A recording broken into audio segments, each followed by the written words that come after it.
Labian ko ka.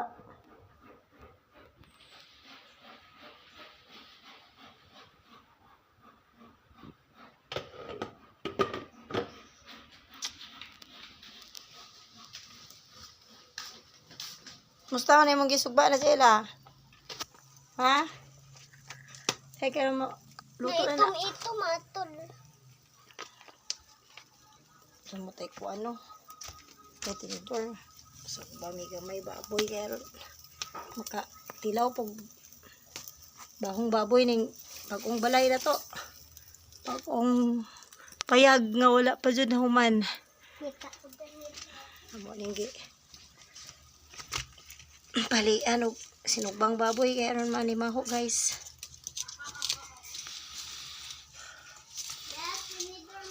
Sige ra ni way sudan ning balaya.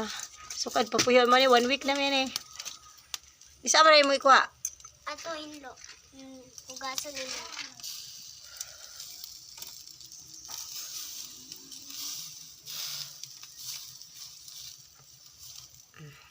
Okay, paypayan na to. Palihin ni guys. Kay karon pa mining puyoan eh. Puyan na mo ni kay aron dili puyag tiaw. Kay pudi na to ni puyan. Puyan igting na to si bako. Mangpuyo sila. Mga tao ani.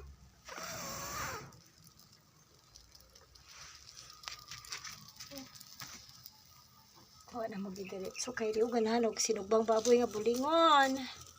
Akong gigamit ng spray. O di. Paypayan nila. Okay. Mga kaunta kay sabaw tuluto na. Adobo pa ko. Ito.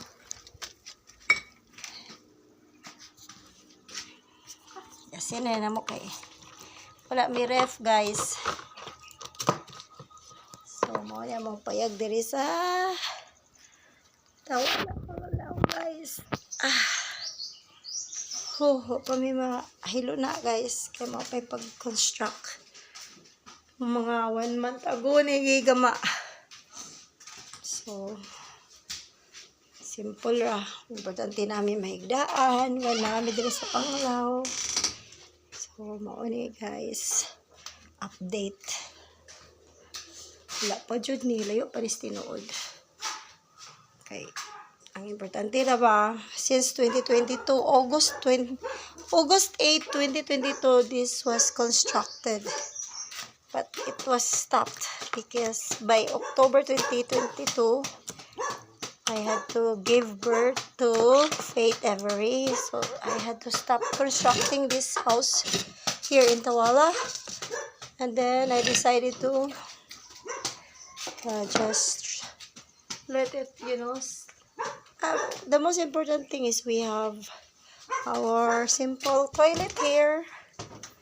Yes, we have our toilet there. That's very important. Then we have our dirty kitchen. Hi, Janela.